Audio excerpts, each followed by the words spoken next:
Good morning, Trinidad and Tobago, and welcome to AM Prime. Now, usually when I start this show, I try to give a lot of optimism as much as possible, but this morning I'm going to go on a bit of a rant. Personally, I feel as though, like many other people, we're wasting our time in this country. Development could happen at much a faster pace than what it is taking place right now.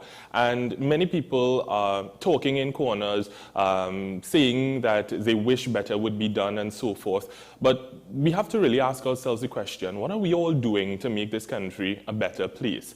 The fact is that we have a government that does not listen. And you can feel however you want to feel about that. And I'm talking from personal experience.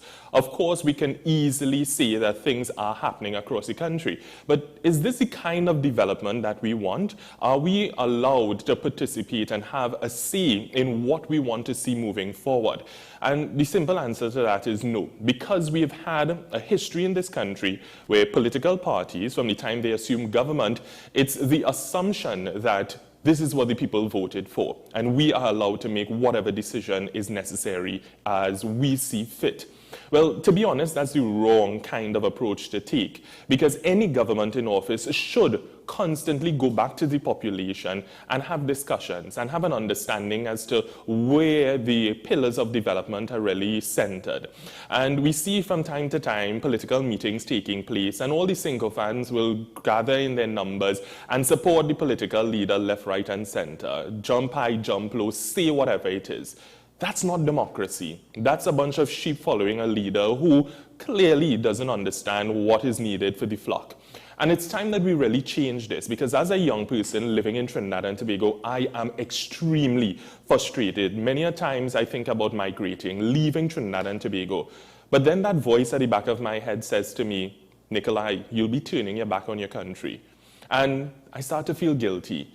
But then when I think about it, many a times I feel as though this country has turned its back on me. And many young people feel the same way. The decisions that we are facing right now in this country is as a result of our parents and our grandparents voting in a particular way. And many of them who are still alive continue to vote in that particular way. So when we talk about wanting change, how are we ever going to accomplish change when we have this one-track mind? We always feel as though it's between PNM and UNC. And if you ask me, they're both the same. We have to think outside of the box. We have to really challenge ourselves as a population to understand that, if we vote differently and in a group, as opposed to simply sitting idly by and complaining and talking about this one and that one, that we might actually be able to accomplish change. Because the number of people who in any given election do not vote, if they actually come out and vote, they will tip the scales in the right way. So I, like many other people, are frustrated. And we're asking ourselves, what can we do? And I can tell you from where I sit, I have done a lot to try to bring about change from this country. But I often read the comments on social media and I hear people talking in corners about, oh, he just want to cuss and quarrel about the PNM and the UNC, this, that, and the other. But that's not what it is about for me at all. I have no problem with the Prime Minister staying there for 100 years, but at least listen to the people and understand that your way is not the only way. And you don't have to be wearing a red jersey or a yellow jersey to have a say in this country. And you know what saddens me the most? When I see young people, promising young people who can make a difference in this country and who would be on the front lines advocating for certain things, from the time that they get an opportunity from the government and specifically from either the PNM or the UNC, they abandon ship. They forget all their morals and values and they go jumping up feeling as though, well, a get through. And that's just not the attitude and the approach that we need in order to take this country forward. So yes, again, I am frustrated. I feel as though I have given just like many other people in this country, but what am I getting in return? Am I getting good representation? Am I getting good government? What about all of those people who have left the country already, who felt not as though they wanted to simply go somewhere else and they feel life would be amazing, but they feel as though they have no choice but to leave because opportunities are few and far apart. And those who tend to benefit the most are bearing a party card. And something is fundamentally wrong with that. It should never be about where your allegiance is in terms of political parties. It should be the fact that you are a citizen of this country bearing a national identification, whether in the form of a birth certificate or ID card, that entitles you to certain things being from Trinidad and Tobago. So it should always be about people first. It should never be about political parties. And so when I put out statements on social media or I challenge those in authority, it's not because I have nothing better to do. It's because I really want to see this country in a much better place. And I am doing what I was told by my parents and their parents, which is to get up and do, make a difference. And I feel many a times that, we educate ourselves. We go to school and we get experience wherever we could and so forth. But to what end? Because if we are not given the opportunities to put to practice what we've learned, then you can spend how much money you want on gate. We will never see a dollar back of that. Because our young people are choosing, not because they want to, but because they have to leave this country and put their experiences and expertise somewhere else. And that's a sad, sad state of affairs. I could go on, and I can give you so many examples. One of those examples, we've been talking about the procurement legislation for some time. And thank goodness, finally, the government has decided that it wanted to fully proclaim that legislation. But we don't even have a procurement regulator in office right now. Because prior to that, the tenure of the procurement regulator expired. And the government is yet to replace that person or even renew his tenure there. So we have the deputy regulator or chair of the board now sitting in that position. Are we really serious about good governance and procurement and ending corruption in this country? Because by all accounts, it doesn't seem so. And you can say whatever you want and you can feel however you want. The fact is that many people in this country know that what I am speaking about is the truth. So put aside your party card for a bit, put down your yellow jersey and your red jersey for a bit, and think about together we aspire, together we achieve. Does that even mean anything to anyone at this point? Because it's a case of everyone for him or herself. We are all subjected to crime and violence in one way or another, whether directly or indirectly. We're seeing the biggest murder rates in decades happening in recent time. And how could we ever feel proud and patriotic? How could we ever feel that this is the most beautiful place in the entire world when we're seeing these things playing out before us? So if we want change, it doesn't only mean people having to step up and join some of these political parties, but those in office have to create pathways to allow for us to participate in our democracy. It should never be a case where the MP's office would only be serving the people who supported that member of parliament to get into office. Because when you are elected to a constituency, you are supposed to serve every single constituent, whether or not he voted for or against you, whether or not he decided to even vote or not in an election. And something, just something, is fundamentally wrong with the way that we do things in this country. And to be honest, I am just fed up. I feel it every single day. I feel a tightening in my chest. I feel headaches coming on just thinking about where we could have been had we really and truly decided to walk a particular path. So while we might have the People's National Movement in office and Prime Minister Dr. Keith Rowley, I am positive that Dr. Eric Williams and Patrick Manning are rolling in their grave thinking about this is what they worked so hard for us to get to. So it's just one of those mornings where, in reflecting, it's very hard to be optimistic in this country. But, I mean, we have to do it. We have to do it. We have to put our boots on the ground. We have to put all hands on deck. But it's not going to be easy at all. And the fact is that our young people are fed up because too long have decisions been made on our behalf without any care or due consideration being given to what we want. Why do we still have issues in terms of people having to leave from San Fernando and Point Fortin to come to Port of Spain to work? What about work from home? What about remote working? Wouldn't that in some way or form or fashion allow for the morale of our people to be boosted? At least I think so, because you won't have to wake up and go and fight up in traffic and have to deal with all of that headache only to be tired in work, and then you're starting your day an hour or two in, and then you have to face that traffic to go back home. Like I said, I could go on and on, but I will not be doing a service, I think, to the guests who will be coming up, because they themselves are working hard to help make Trinidad and Tobago a better place, and I'm very interested in what they have to say and to find out about the things that they are doing to make this country a better place. So folks, this is AM Prime. I'm Nikolai Edwards. We're going to take a break, and when we come back, we have a lot in store for you today. Stay with us.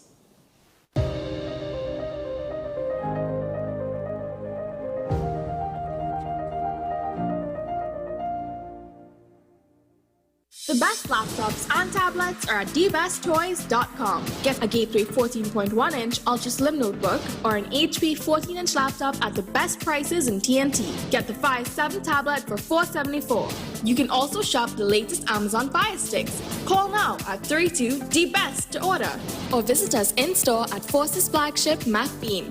Shop online now at dbesttoys.com. Free delivery available throughout Trinidad and Tobago. Cash or links on delivery. Is it politics? What is it? Is it that nobody cares about sports? The kind of support that sport used to get in the past is no longer here. The thing is, taking a knee doesn't mean that that's the only thing you're doing on it. Right. Taking a knee along with other stuff. Samantha, what are you looking forward to when you return home to Trinidad and Tobago after winning the title? Thank you very much for speaking it into existence. Is there no pressure on Nicholas Ball? It makes me more motivated to work hard and to go out there and rep the red, white and black. Why are we sending a team to the Winter Olympics? There are a number of Trinbagonians who are in the diaspora and have grown up in winter sport. It's an opportunity that the Trinidad and Tobago Olympic Committee will not close the door on. I also believe in the players that we have. Once you can motivate the players, you can get the best out of them. Every word, every line, every paragraph depicts a real moment in someone's life. A father, a sister, a mother, a brother. We at Newsday are dedicated to you, the people, and through independent, unwavering journalism, strive to always bring your stories to life. Because your stories are more than just words. Newsday, independent and credible. What's the best way to grab the attention of viewers? Please exercise more patience. You have to be kidding me. Doing what we do best. I'll say at the very least it's a conspiracy of laziness against the people. Join me, Keaton Shaw. And me, Sean Michael Small, for Talking Point. Weekdays from 8 a.m. to 9:30 a.m. We go in depth on the trending issues and engage the most controversial newsmakers as we get them to account to the people for their actions. You can't go to the government with nothing. You can't go to cabinet with an empty hand, with a wish. I'm glad that we're having this a sober, mature discussion. In the present situation, I expect a continuation of the chaos. Join us for the discussion, Mondays to Fridays, only on WASN, the content capital.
people really want to know, what about me? Where do I fit?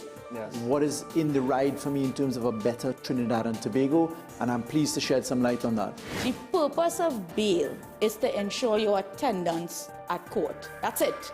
It is not punitive, it is not rehabilitative. We, the police officers, we are professional, and we are here for whenever the survivor is ready to come forward. We have the right to private and family life, the right to religious freedoms and beliefs and thoughts and expression. But these rights are not absolute. Certain rights can be limited. The law is to govern the whole, it's for all of us in public.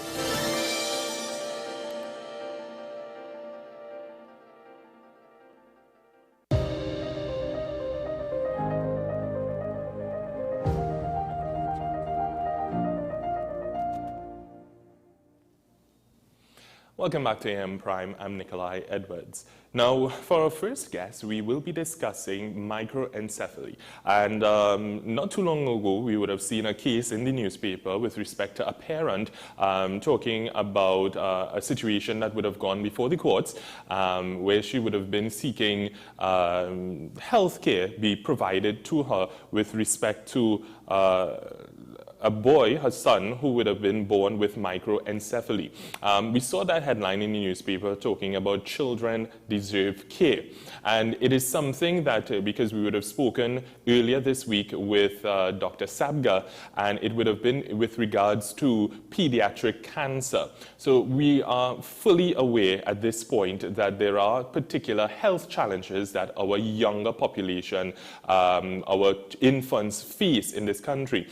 It's something that we take for granted, if we are very honest with ourselves. We see health challenges as really being something that people acquire at middle age and their later years in life. But we know in this country that, and in the Caribbean as a whole, non-communicable diseases, it's an issue that face many of us. And that's why we would have seen the government take a particular position when it comes to, for instance, soft drinks in the school cafeterias and so forth. So we cannot get away from the fact that our population from newborns go straight up are faced with health challenges. Now, we have with us Dr. Nisha Maharaj, and she is a consultant pediatrician, and so she's going to help me to understand a bit more about microencephaly and how it is affecting our infant population and others as well. Dr. Maharaj, good morning and welcome to AM Prime. Good morning, Nikolai. Good morning, Trinidad and Tobago. Thank you for having me today. My pleasure. So I will give you a brief description of microcephaly. So it is a birth defect where the infant's brain is smaller than what is expected of a child of that age and sex. Mm-hmm. So, and what is micro? Micro is small. Cephaly is brain. So a small brain means that there's enormous ramifications for children who have such issues, and it affects the entire life of the child from birth onwards. So it is a lifelong problem that doesn't get better. And so the problems that they face range from overall health issues, developmental issues, and a total of life expectancy issues, and it affects their life in every facet that you can think about. And I know that where we may see it in other parts of the world, especially in more developed countries, family planning is taken very seriously. So you would see couples who have made that conscious decision to have children and so forth. They may be going to their physician, ensuring that they are healthy. There are particular tests to see compatibility and so forth. But in Trinidad and Tobago, if I am to think or to go based on just experiences and having conversations with people, a lot of the times there are unplanned pregnancies, even within married couples and so forth. So we don't have that undertaking where people are making that decision to go to their to their physician and to ensure compatibility and so forth. So how serious is this issue? And when I say serious, I mean in terms of rates of this happening, this taking place, microcephaly, in our infants. Is it something that we're seeing more often than not, and especially in recent times? So that's the issue with Trinidad. We don't really have all the information that we really could. So like, I know that part of this discussion was going to be about Zika. And we in Trinidad in 2016, we had 294 cases. But in Brazil, there was 29,000 cases. And so a lot of research was done. So I don't actually have figures for you about how many of our children actually fall within that spectrum. Sure. And so is this something that is preventable? And even for persons who their child is born and it's recognized that this birth defect is what it is, what kind of care is available to such couples or parents? So I'm glad that you actually, I'm glad actually to be here, because this is an issue that is very close to my heart. And to be honest, there isn't much for children really offered out there to help families as well as the children. So abroad, because I spent a lot of time in the United Kingdom, so as soon as, you know, these issues are spotted, there's something called early intervention therapy. And they start that from as soon as birth. So they start to work with the children from birth to 3 years, with their extensive programs that help them in all aspects of their development. And sadly, that isn't available to parents here in Trinidad. And so when I actually saw the article where the mom won her case to get care, I myself was deeply saddened to see that they were challenging that decision, because there really is very little available to the average parent with a child with a birth defect. And that's kind of confusing, because, and this might be a rhetorical question, but of course, if you can answer it, we see in this country where we have, at the University of the West Indies, we have the School of Allied Nurses, or the Allied School of Nursing, and so forth. So it means that people are coming to Trinidad and Tobago to learn medicine. We're churning out doctors every year in mass. And of course, there is that glut of junior doctors, because you have to move on to specialize and so forth. That takes some more time. It requires more resources. Not everyone is up to that challenge, if we are honest with ourselves. But we have seen over the years a very strong investment in terms of the health sector, at least in terms of manpower. Why is that not then translating into the kind of care being made available at different levels? So I've been told, because I spent a lot of time in England, so 15 years I was abroad and I came back. And when I realized there were no resources really for children with special needs. And when I asked, I was told that at a governmental level, there isn't an interest in providing the level of care that you require for these children. So medical care is only part of it. So as a doctor, we can provide, you know, care, medical care for you, but that is only a minuscule factor in their care. They need interventional therapy. So interventional therapy is speech therapy, occupational therapy, physiotherapy. Some of these children, they have problems. They don't even know how to roll over. So basic things that you take for granted, like when you're born, you develop, you learn to roll over, you sit up, eventually you stand, eventually you walk. Some of these children never develop. So they are literally, I mean, I'm not familiar with this mom's circumstances, but this 6-year-old may actually still be lying flat in a bed and unable to roll over. So interventional therapy is what we need. And so we need to focus on hiring a department or setting up a building, as they do abroad, where children can come and get integration of care. So you'd have the physiotherapist, the speech therapist, the occupational therapist, the physiotherapist, so they can get what they need. Because if you're unable to move, then you'd need a wheelchair. So the occupational therapist would assess your weight, your height, and design a wheelchair that's appropriate for you. So the medical care is only one part, but they need so much more.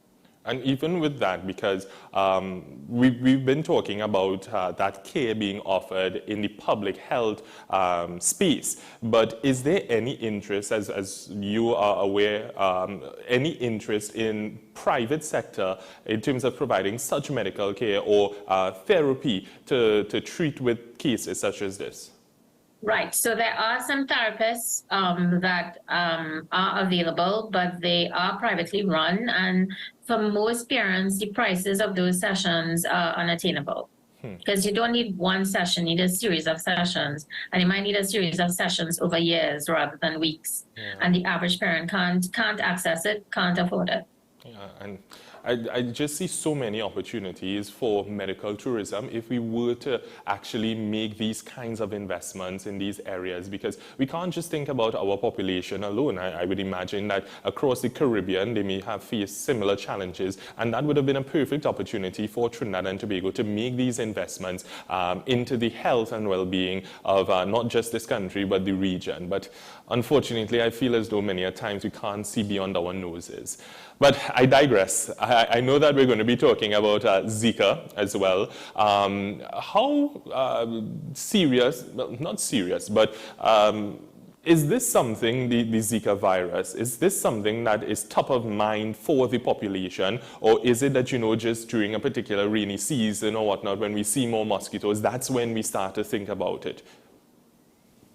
So Zika, as you know, is a virus, and the carrier is the Aedes aegypti mosquito. And so the only way to control that is to have more aggressive spraying, because that's the way you kill them, which I don't think we've had been sprayed for quite some time. So it's just one of the viruses that the Aedes aegypti mosquito can disseminate. But Zika, I think, showed its ugly head in 2016. I can't see any research showing that we've had any recent cases, and that would fit in with the mom with a 6-year-old 6 years later. I don't think we've had a recent case.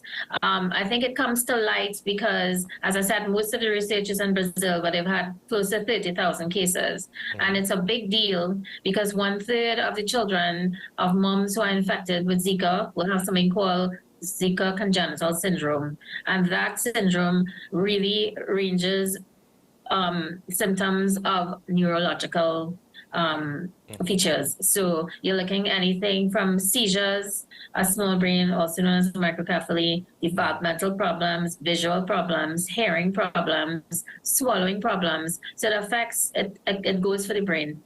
Understood. Well, help me to understand in terms of, let's say someone is infected with the Zika virus, a pregnant mother. In terms of being able to identify that she has been in fact infected to the point of, let's say, treatment of any sort, what does that process or those steps look like? So the unfortunate thing about Zika is that most people who get infected won't have any symptoms. And if you do have symptoms, it's going to be non-specific. So the usual, when you have a virus, you can have fever, a bit of rash, a bit of conjunctivitis, which is inflammation of your eyes, and maybe just feeling unwell, something we call malaise. So these symptoms are really non-specific. So most moms probably won't know they've had it. And you would probably discover the small brain when we do the ultrasound scan at a certain point in the pregnancy, where we look for what we call fetal anomalies, and then it's discovered, by which time it's too late really to do anything. So it more or less boils down to a case of this is going to be the situation moving forward, where they will have a child who has a birth defect, and it is about caring for that child moving forward without the real possibility of that child living a normal life. Correct. There is nothing normal about when you have a small brain. Everything is affected. Everything. So, you would expect these children, if they're unable to do basic things like feeding themselves, taking a bath, getting dressed, things that we take for granted, they won't be able to do. So if you can imagine, as a baby, we do everything for the baby. But then at the age of 6, you expect them to be dressing themselves, brushing their teeth, eating for themselves. And unfortunately, a child with microcephaly will not be able to do these things. Yeah. So what is the message then, Dr. Maharaj, moving forward to the population, to our listeners, as it relates to this? What should we be taking away to, let's say, reduce our chances of seeing more cases like this? I think we need a more aggressive program where we spray our parts of Trinidad, so the Aedes aegypti mosquito is eliminated. I think that's the only thing we can do because unfortunately it's endemic. You know, Aedes aegypti mosquitoes, they live and breed here. So in terms of prevention, it's more aggressive spraying programs. But for me, the problem is once we have children who are microcephalic, not only from Zika. Zika is not the only thing. There are other infections. There are other reasons why you might have a small brain. But if I would like you, I would like to impact Trinidad and Tobago to understand that you're right. It's not about a red shirt or a yellow shirt. It's about us, the people of Trinidad and Tobago, and we need to do more for our children because they are the future. And when you have a small brain, that future becomes very, very minute in terms of what you can achieve. And so we need to have early intervention therapy. We need to invest in that. We need to get the therapists that we require. Because as you rightly stated, there is no deficiency of doctors. There are enough doctors to provide medical care for these children, but we need the interventional therapy. Yes, and finally, where can we get more information on the effects of the Zika virus, but also microcephaly? So there's a wealth of information on the internet about microcephaly, which is easy for the average person to read and understand. And in terms of Zika virus, Ministry of Health, if you go onto their website, there's a small area where you can access information. And then, of course, if you, the internet, again, if you type in Zika virus, a wealth of information comes out as well.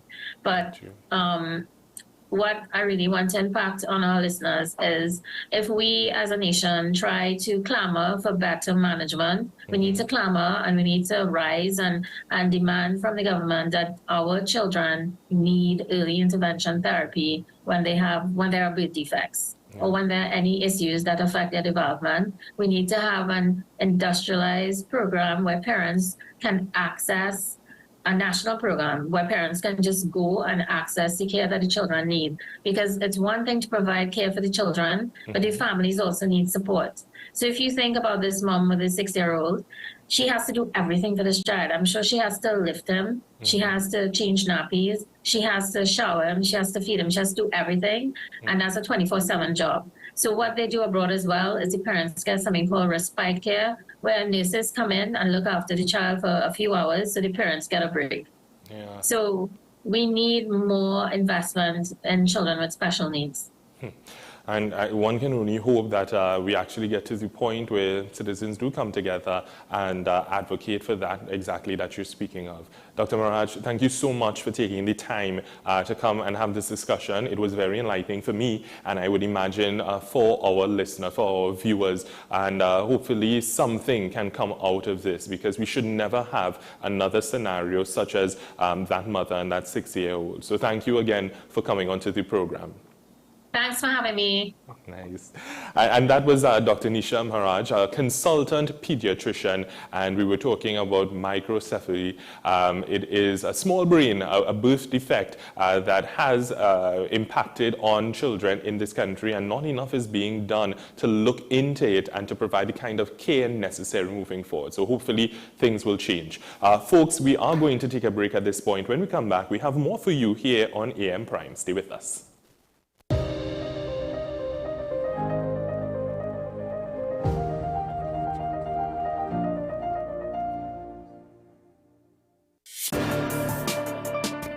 People really want to know, what about me? Where do I fit?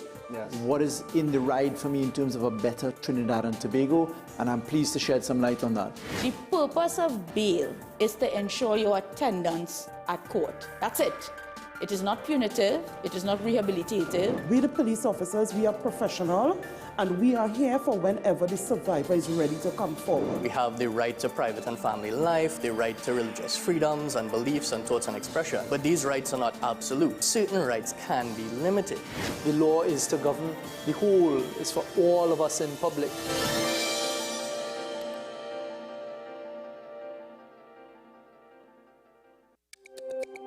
Every word, every line, every paragraph depicts a real moment in someone's life. A father, a sister, a mother, a brother. We at Newsday are dedicated to you, the people, and through independent, unwavering journalism, strive to always bring your stories to life. Because your stories are more than just words. Newsday, independent and credible. Take some time for yourself or spend some time with the family at Sandy Point Village Hotel. Enjoy our various studio and suite apartments, self-contained with their own kitchenettes and Wi-Fi. We also have our famous 100-foot swimming pool and our beachfront restaurant, The Steak and Lobster Grill. And our location in Crown Point puts us near the center of activity from the nylon pool to the local nightlife. Call us and make your reservations at 639-8533, 389-2378, or email us at sandypointvillagehotel@gmail.com. FanZone, your reliable, authentic supplier, has just gotten better. You can now visit our website www.fanzonett.com for your authentic wear and collectibles. The only place where you can use both your Visa debit and credit cards. Visit our website fanzonett.com to make your purchase today.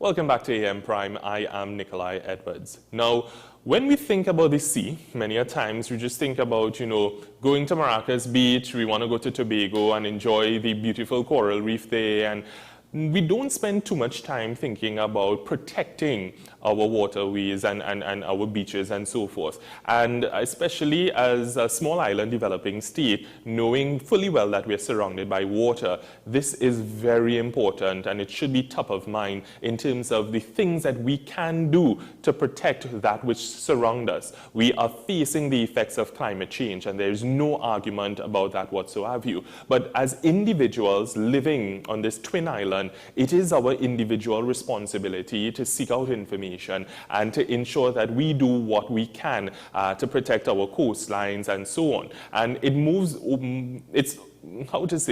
it goes beyond just simply not leaving your litter on the beach and so forth, to actually taking some serious steps to advocate for the protection of our coastlines and so on. So to help me to unpack all of this, we have Dr. Anjani Ganesh joining us this morning, and she is a research officer at the Coral Reef Ecology Institute of Marine Affairs. Good morning and welcome to AM Prime.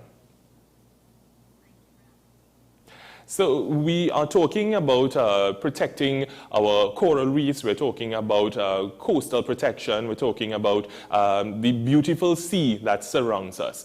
What are the things that you think are most important for citizens to be aware of as we begin this conversation? I think, first of all, as Prime Minister Mia Mottley put it, we are actually large ocean states, right? So we are responsible for more ocean than land, and that's true for Trinidad and Tobago.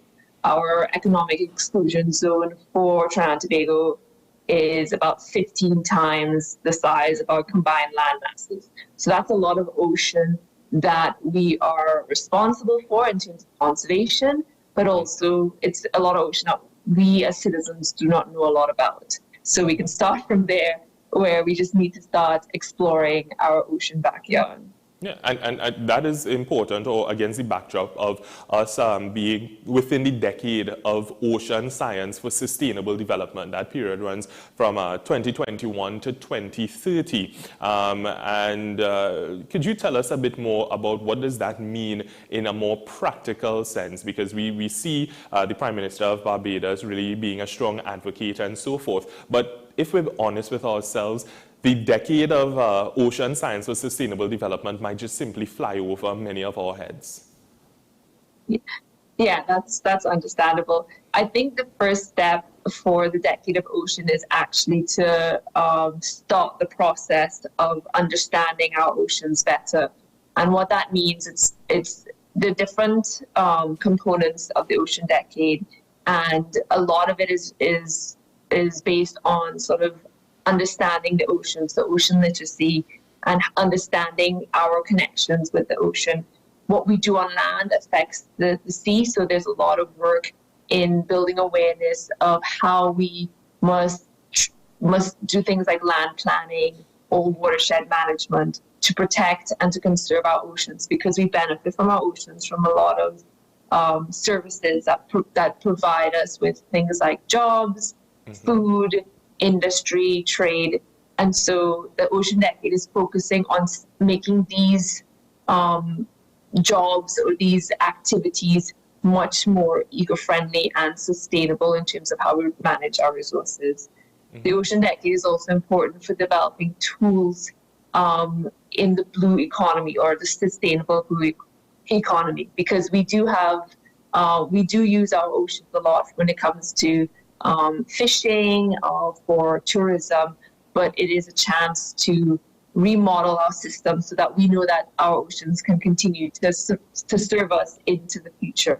Yeah, and as far as I've read, our economic exclusion zones might be 15 times the size of the land mass. And when we think about, as those things you mentioned, the ocean being a source of economic diversification, if we want to put it in that direction, because we can look to the ocean for many benefits. So it's not just about food. There are so many things that we can derive from the ocean.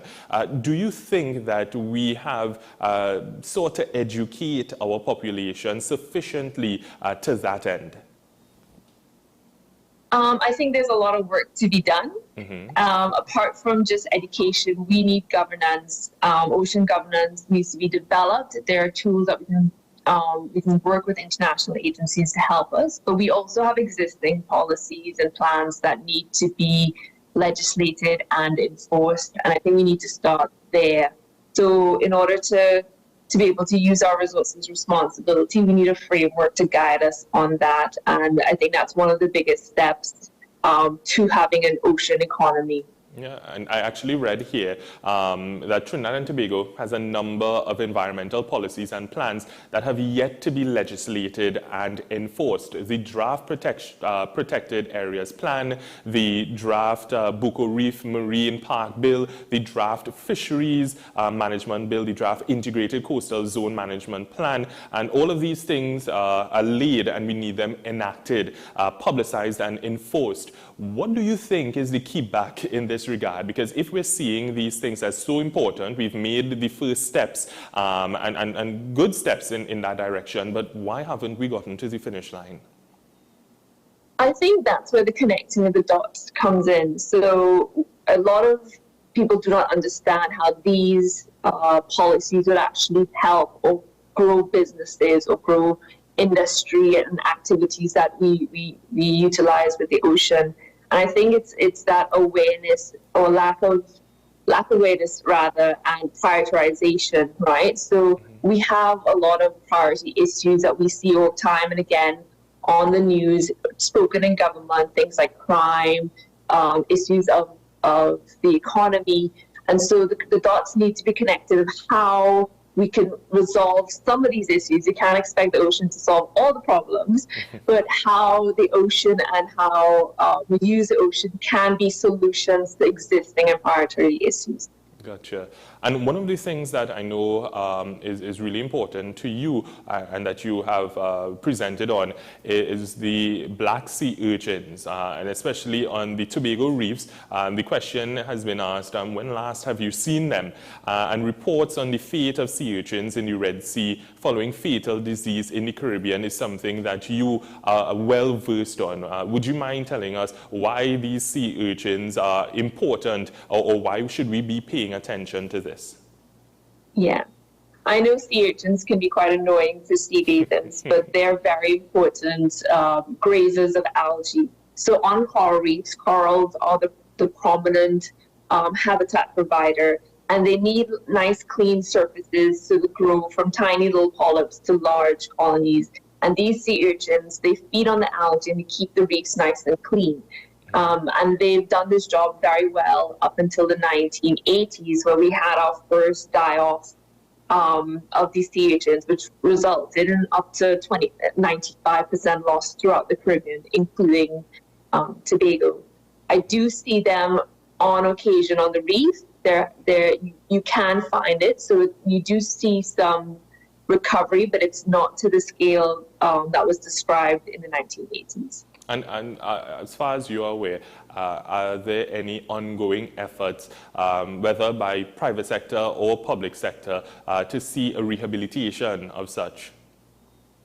Yes, there is some research being done in the Caribbean. I believe there's work being done in Puerto Rico and the other islands to grow and rehabilitate sea urchins for release.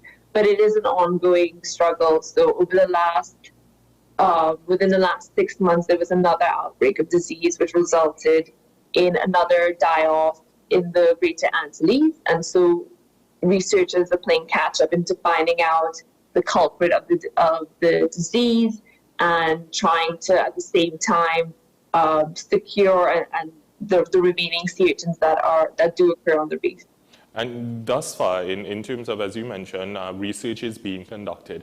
Have we been able, at least in the interim, to identify any of the sources of those diseases? And are there any things that we can do to help combat that issue? Certainly. So they recently discovered that the most recent disease is a result of a tiny ciliate. So it's like a single cell organism with tiny hairs around it that allows it to swim through the water. So the ciliates can be pathogenic, so they can infect larger organisms, and that's what they realized was the source of the most recent outbreak of disease.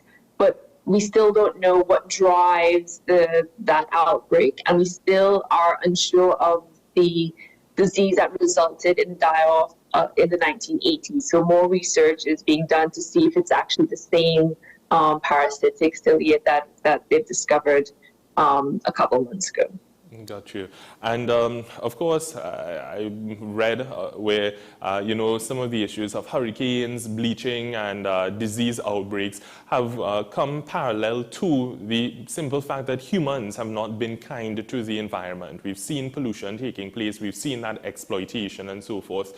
From where you sit, are we at the point of no return, or do you have confidence that we will see a right about turn? I mean, there are days where you think that you're beyond the point of no return, but I think it's sort of, I wouldn't be doing my job if there was no point of return. You are correct. There are a number of disturbances that are happening which sort of limit the recovery of our marine ecosystems, of our wetlands, of our coral reefs.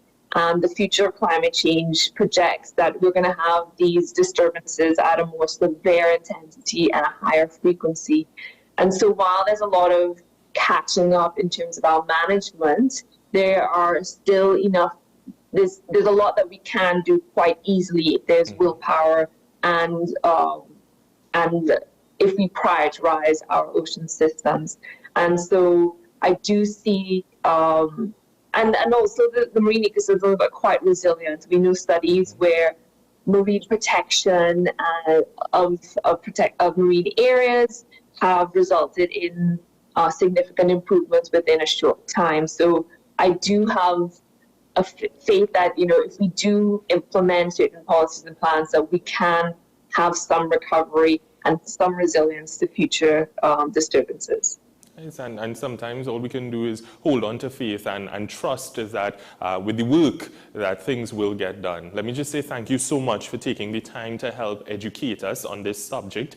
And of course, persons can find more on this going online, even searching your name, because you have put out information into the public domain in this sphere. And I just want to encourage you to continue to do this important work, because while many people are occupied by other things, we are seeing the importance of resuscitating the environment to allow for sea urchins and other marine life to flourish. So thank you so much for joining us this morning. Thank you for having me. Much appreciated.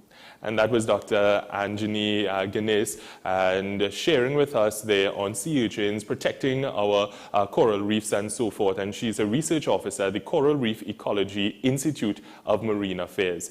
Folks, we're going to take a break. When we come back, we have more for you here on AM Prime. Stay with us.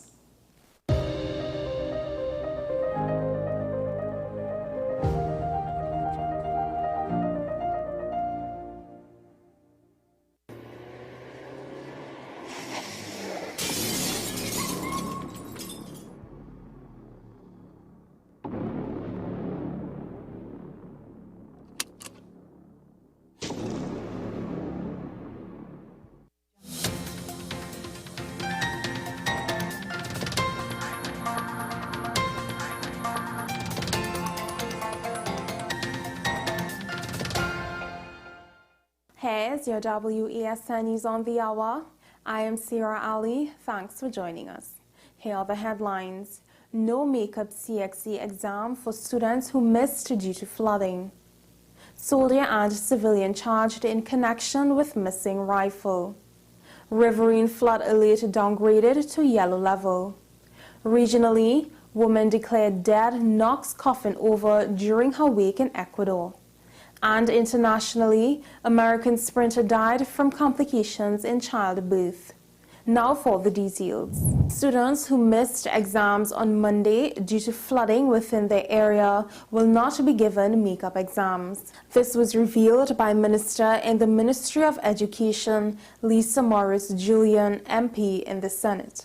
Minister Morris-Julian said it was not the policy of the Caribbean Examinations Council which sets the exam to allow for makeups. The minister said in cases like these, the Ministry of Education collects verified student-specific data from schools and makes representation to CXC for compassionate consideration on behalf of the students. The minister said students will receive a prorated examination grade based on their performance in other exams they would have been able to sit and their SB grade. 2 men who were held in connection with the Galil automatic rifle that was taken without authorization from Teteron Barracks in Chagaramas were charged with 2 counts of misbehavior in public office. 22-year-old Private Ronaldo Wanza of Belmont and his alleged accomplice, 30-year-old Brandon Munsami of Tunapuna, appeared virtually before Magistrate Marine Babulal Gafur on Monday. The riverine flood alert has now been downgraded to yellow level. Official reports from the Met Office indicate that floodwaters due to overtopping rivers in the South Oropouche are gradually receding in some areas. Note that runoff will be slower near high tide times. Regionally, a 76-year-old woman who was declared dead at a hospital in Ecuador astonished her relatives by knocking on her coffin during her wake. The incident has prompted a government investigation into the hospital. Relatives left the coffin behind and rushed retired nurse Bella Montoya back to the hospital after the wake Friday in the central city of Babahoyo. Ecuador's health ministry said that Montoya is in the intensive care at the Martin Icaza Hospital and the doctors involved are being investigated. Since the incident on Friday, a technical committee has been formed to review how the hospital issues death certificates. Internationally, American sprinter Tori Bowie died from complications in childbirth. Bowie, who won 4x100-meter relay gold at the Rio Olympics in 2016, plus 100-meter silver and 200-meter bronze, died at her home in Florida in May at the age of 32. Her agent, Kimberly Holland, told CBS News that speculation over Bowie's death has been very hurtful. According to an autopsy report obtained by USA Today Sports, the manner of former 100-meter world champion Bowie's death was ruled natural. The report said she was estimated to be 8 months pregnant and undergoing labor at the time of her death. Well, that's news to the hour on WESN. I am Sierra Ali. Thanks for watching.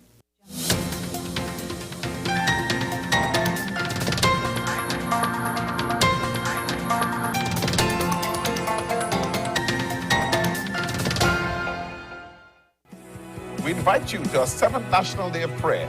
As we stand praying for the protective services of our nation, Trinidad and Tobago. Join us on Monday, June the 19th from 2 p.m.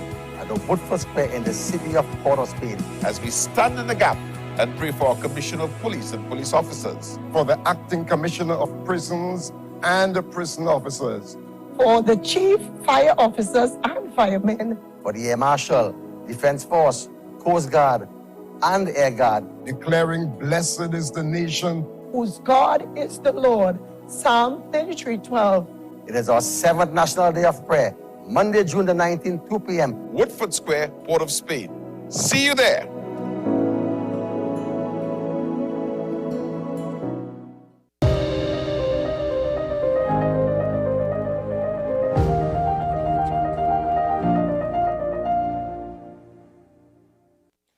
Welcome back to AM Prime. I'm Nikolai Edwards. And now we're shifting gears a bit to talk about another topic that is, I think, very important for us to be having a conversation on. And it has to do with our children, those especially who have varying disabilities. We know that there are various advocacy groups across Trinidad and Tobago who have taken up the issue of really advocating for better care and attention to be paid to children with disabilities. And one of the areas in which we have not really, I think, shone enough of a light on is with children whom have creative abilities, because far too often we focus on the disabilities. But what about those creative abilities? Are we giving them enough of a space? Are we allowing them the opportunity to grow those abilities and to really shine as they should? Well, to help me with that conversation, I'm joined by Kwashiba Lefleur, who is the founder and CEO of We Care Deaf Support Network. Good morning and welcome to AM Prime. Good morning. Thank you for having me. So this topic, I want to find out initially, you have decided to get into this space, all right, with the founding of the We Care Deaf Support Network. How did that come about? So I'm a parent of a deaf child. My eldest son is deaf. He's now 25 years old. And We Care came about as a result of advocacy, advocating for, around that time, he was around 11, going on 12, and he was going to do SCA. A group of parents and myself decided to advocate for better schools because they were being placed in junior life centers when they sat the SCA exam. And we started advocating then. During the process of us doing the advocacy, I felt like we needed to do more. And I thought I would just form an NGO and we would start working and advocating on behalf of our deaf children. And it continued. We registered the organization in 2013 and it continues up to today. And let me ask, from then till now, what kind of changes have you witnessed within the local environment, especially against the backdrop of your work as well as that of other persons in society? So I would be proud to say many different things. I'd stick with about 3. Sure. We were able to advocate along with other organizations. So besides me working with We Care, I worked along other organizations and partner with, and through Caribbean Sign Language Center, we were able to get more persons to learn and be more interested in sign language. So we have a number of persons in our society now who are sign language literate. In advocating as well, during a process of that, I started working at the Association for the Hearing Impaired as the manager there. I was the executive officer for 3 years, and during my tenure, I ensured that we had sign language interpreters working at the association, which was a first-time thing for the association, and also lobbied for us to have sign language on the news, and that's what's happening now. So almost every news station or television station have sign language interpreters at signing on the newscast, and those are some of the things that would have been put in place because of our advocacy and you know, what we do as parents and as persons who support people with disabilities. Sure. And I came across an article that was speaking to where are our disabled but artistically abled children. And taking away from some of the points in that article, one of the things that stuck out at me was the fact that we do not have that integration of our children with disabilities into our formal education system in a seamless way. So we have to have specialized schools and persons. But is it at all a goal or a dream for us to have schools that function where it serves both children with regular abilities and so forth, as well as children with disabilities? Or is it important to have that distinction or that separation? As a parent and an advocate, I would say it is important to have distinctions in some areas. Disabilities have varying levels, and based on the type of disability a child may have or the level that they're on, they can be integrated in society, in regular school as normal, as we would quote unquote normal word. However, there are particular types of disabilities, and I would use deafness as an example because my child is deaf. Once a child is deaf, deaf children learn differently, and they learn in their own language, which is sign language. Sign language is their first language. However, our academic and education system is English-based, and it's not sign language-based. So it's important to have them learn in an environment that accommodates their needs, their learning style, in their pace. And we don't really have that in Trinidad. I know we have been, along with many others who are part of the disability arena and also advocates for deafness, they too have been lobbying for a change in curriculum and for different things to be added to our existing school system or education system to accommodate students with disabilities, especially those who are deaf, because deaf children without that ability to hear, like I said, signing is their first language, and integrating them in a school system that allows for English to be that first language where they learn, or allowing them to integrate. Yes, it's important to integrate them with children who are hearing. However, that can happen when we include children who are hearing in our deaf schools and not the other way around. Yes. But it's something that requires a lot of discussions, and I'm not sure if the discussions are around that type of integration, because I haven't been in education discussions for almost 2 or 3 years now. So I'm not sure what the discussion is like, but those are things that separating children or having them learn in their own space is very important for their academic development. Understood. And in such cases where we do have the distinction or them being able to operate in their own spaces, at what point do we see the integration or the socialization of our children with disabilities and our children who are without disabilities? Where does that occur? Come on, set preschool. I mean, once a child starts going to school, it's important for them to socialize and integrate, because that's a different type of learning for them. So from onset, as they start school, once they're able to, from, like I was saying to one person, integration and socialization starts from home. And if we have children with disabilities in our families, we have to integrate them from there. We can't isolate our children and the rest of our family members or the community there in our society and expect that when they go to school, the schools accept this. We have to do that from the beginning. Understood. Now, I saw a quote from you which says, children with disabilities are creative in ways we may not understand. I think what causes the lack of opportunities for them is that most of the time, people would not even think about a person with disabilities for a program or project. Why is that so? Is it that we have not been sufficiently exposed to persons with disabilities, that we take away from it that we have to consider them moving forward? I think most times it's a lack of not knowing or the fear of not understanding. Most of the times we fear the things that we don't understand. And I believe it's that area. And then some people just don't know or just don't even think about it. How many persons really think about a child with a disability when they're doing any type of program or project? Most of the times you have to include that as somebody who is into the arena. or somebody else will inform you of maybe we should include this because they probably would have read something or heard something and, oh my gosh, you know what, we should include children with disabilities as part of this. So it's not something that is normally thought of or thought out, I think.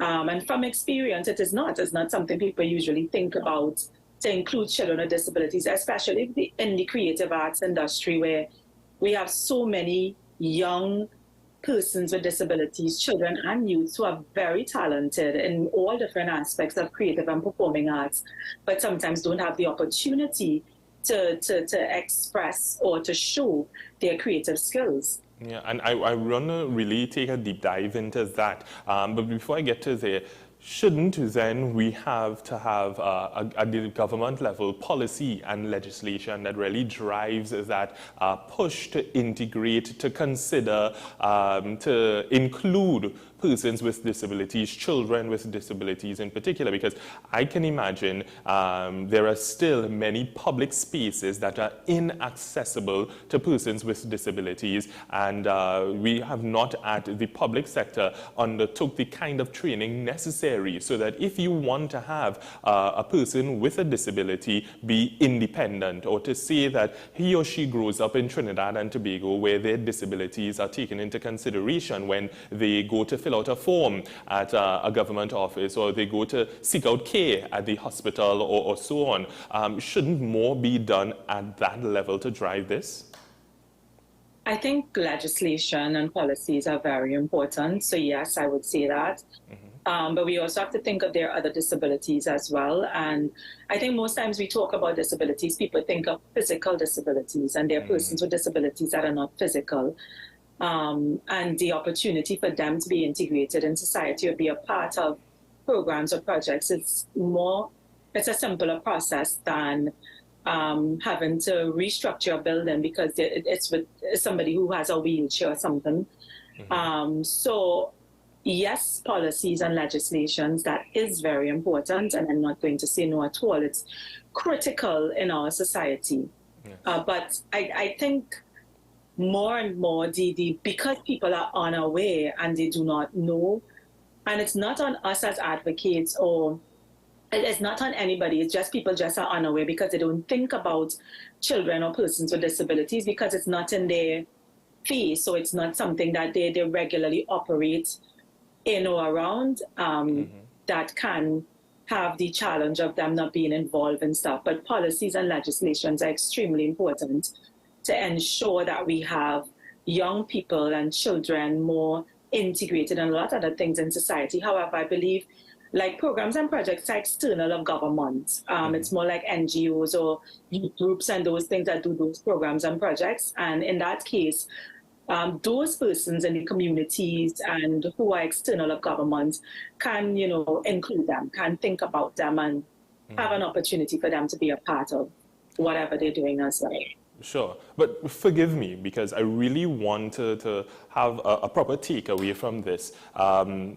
Whose responsibility do you see it as? Because the reality is, for a parent who has, quote unquote, a normal family structure, their children do not have disabilities and so forth, it does not occupy their mind. They may not have friends who have children and so forth. So really and truly, they don't interact with persons with disabilities or children with disabilities on a daily basis. But we can agree that it is important for them to start thinking about persons with disabilities and creating spaces or supporting, let's use that term, supporting the establishment of spaces and opportunities. But whose responsibility is it to educate those individuals?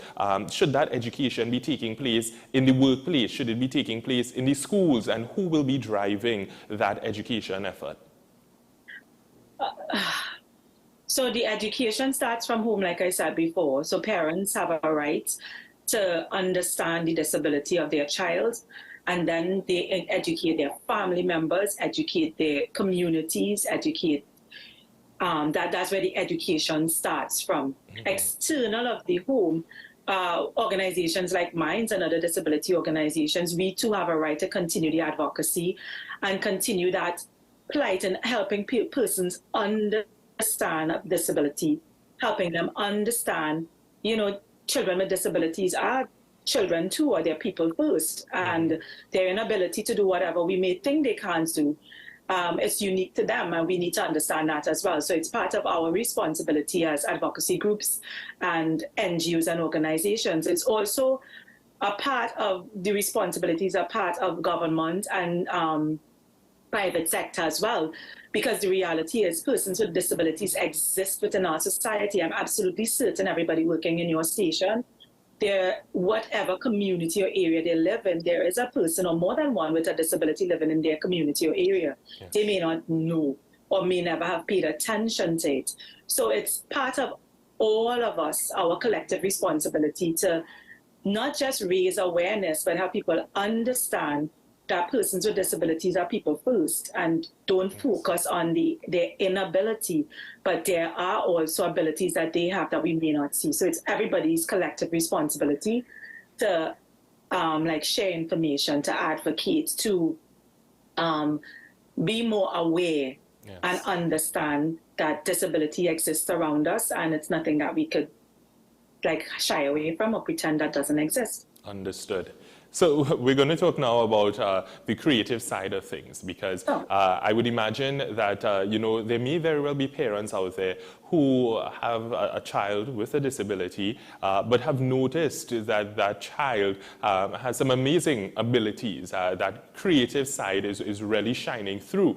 How do we get to the point of the parent acknowledging that child's ability, that creative ability, and really honing those skills, enhancing it, supporting it, allowing it to flourish? What kinds of avenues are available, or what should that parent be thinking about? I think, and this may be sounding like I'm just really back on parents, but first we have to understand our children. While we were doing I was doing the interview for the article, something came. I heard Glenn Niles say something. He said something at an event we attended recently, and he was saying his son was offered an opportunity, but he didn't think about it as that at the time. He was going to pass the opportunity on to somebody else. And the company insisted that they wanted his son. And in him allowing his son to go and do what they were asking him to do, his son was extremely well at it and led the way for other persons. And his son is Down syndrome. His son was able to pave the way for other persons with Down syndrome to have opportunities as well. I think as parents, and I agree with Glenn, sometimes we don't see the abilities in our children. We too limit them, and it starts from home, where we start exploring with our children. My deaf son loves music. He can't hear well, but he loves it. And he is extremely good in many different things. He's not a creative person in the sense of art, and you wouldn't see him dancing and performing. But you would swear he's an entertainer when he starts singing, and you can't understand nothing he's saying. So it's just, we as parents have to know our children and understand their abilities as well. And there are organizations that are out there who are willing to expose youths and children with disabilities to opportunities as well. Recently we did a program with, it was a mental health project, and a couple of our youths with disabilities were part of that project, and it was fascinating when they did their art piece, their creative arts piece, and they wanted to be involved in the cultural aspect of it as well when it comes to the performing arts, and they were allowed to be a part of everything that the team of youths were doing, and it was an amazing project that was hosted by the UN. That was an amazing project, and I'm with an organization now. They have a camp called Zante, and they open up that camp to a number of youths who are vulnerable in our society, who can have the opportunity to, be a part of something which is cultural and creative arts as well. So there are organizations that can and do allow, there's just a few, I don't know many, who would allow them the opportunity to be a part of what they do.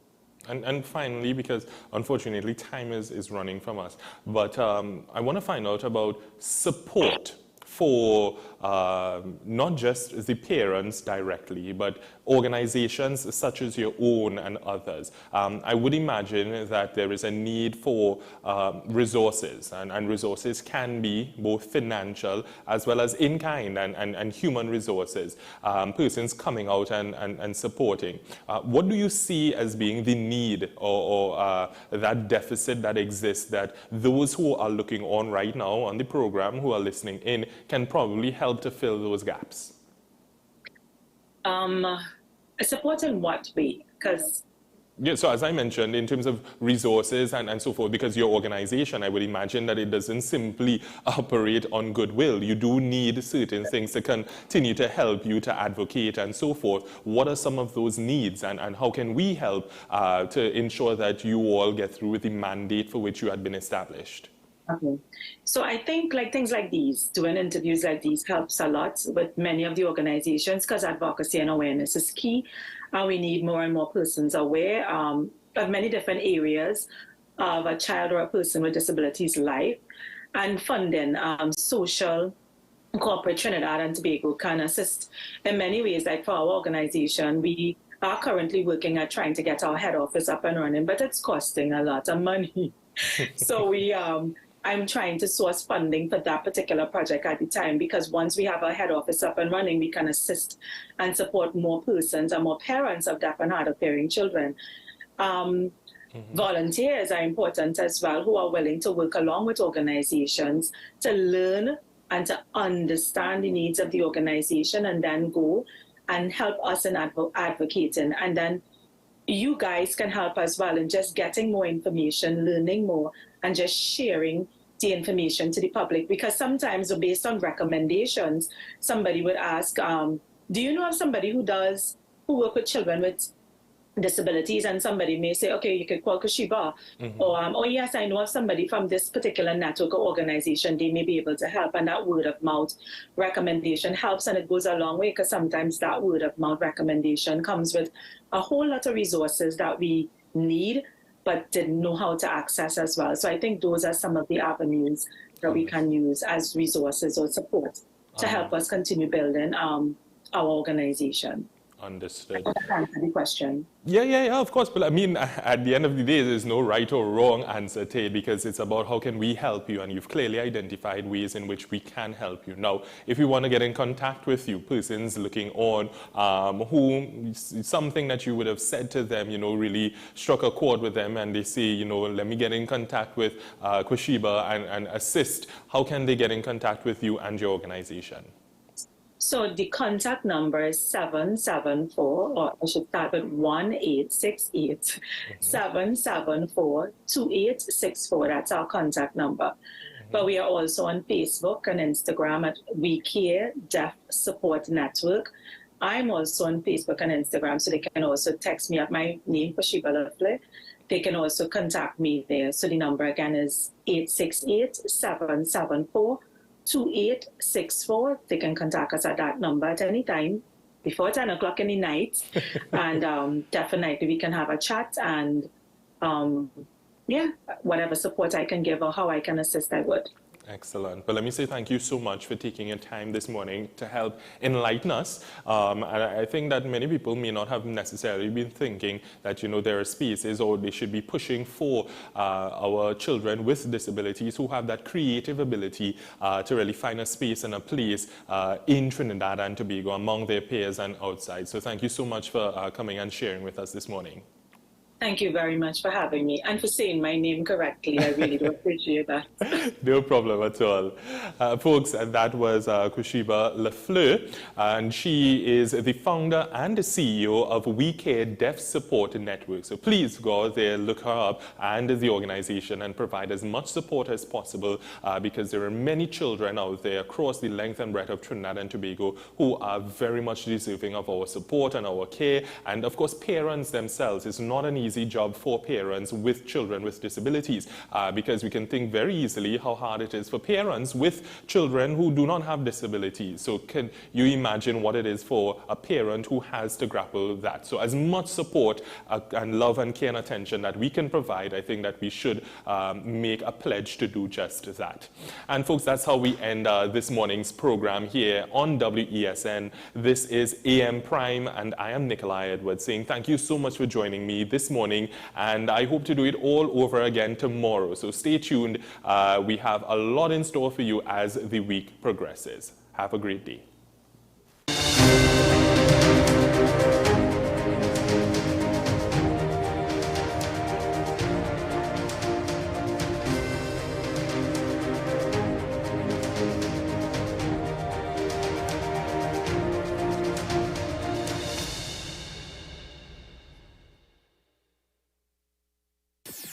WESN.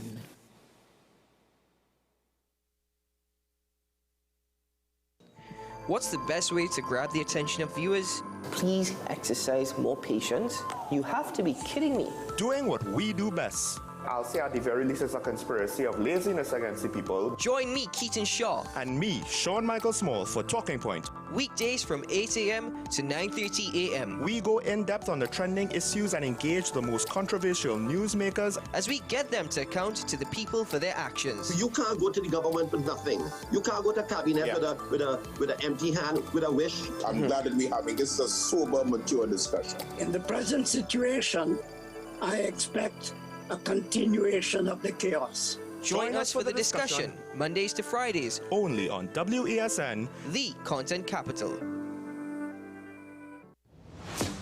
Is it politics? What is it? Is it that nobody cares about sports? The kind of support that sport used to get in the past is no longer here. The thing is, taking a knee doesn't mean that that's the only thing you're doing now. Right. Taking a knee along with other stuff. Samantha, what are you looking forward to when you return home to Trinidad and Tobago after winning the title? Thank you very much for speaking it into existence. Is there no pressure on Nicholas Ball? It makes me more motivated to work hard and to go out there and rep the red, white and black. Why are we sending a team to the Winter Olympics? There are a number of Trinbagonians who are in the diaspora and have grown up in winter sport. It's an opportunity that the Trinidad and Tobago Olympic Committee will not close the door. I also believe in the players that we have. Once you can motivate the players, you can get the best out of them.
A federal courtroom, arguing that he's simply the victim of a witch hunt in a federal courtroom. That's not an argument that's going to fly. Now, he can try to make an argument that he's being the victim of selective prosecution, that is, other people who have engaged in similar acts were not prosecuted while he is. But there's very little evidence to suggest that. And he tries to engage in this kind of what we describe as whataboutism, saying things like, well, wasn't it demonstrated that Joe Biden had taken some classified material? But again, there was a huge difference between Joe Biden, who had a small amount of classified material. As soon as he learned that he had it, he immediately cooperated with authorities and gave that material back to Trump, who had, over 13,000 documents, some of them highly classified, and engaged in a campaign of obfuscation and refusal when it came to the FBI's attempt to secure that material. To hand them over. I want to think, Lawrence, about the political consequences of this. You touched on Donald Trump's popularity there. Is a case like this likely to help him or to hinder him? Because, of course, it's no secret that he plans to run again for president in 2024. Well, it's not even no secret. He is a declared candidate for 2024 already. And, again, I think maybe we need to distinguish who, among whom it could. We saw that even a couple months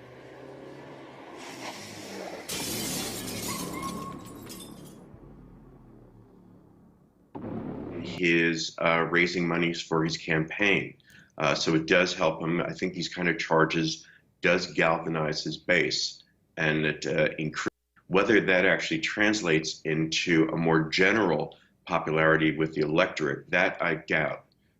So I think there's a difference between galvanizing his base, which I do think happens as a result of these indictments, and contributing to his overall electability, which I don't think. I think these actually do have ultimately a damage to him as people see just the kind of the number of criminal cases that he's now being exposed to. I mean, let's stay with those criminal case or criminal counts, you might say. We've heard a lot about the gravity, and you made reference before about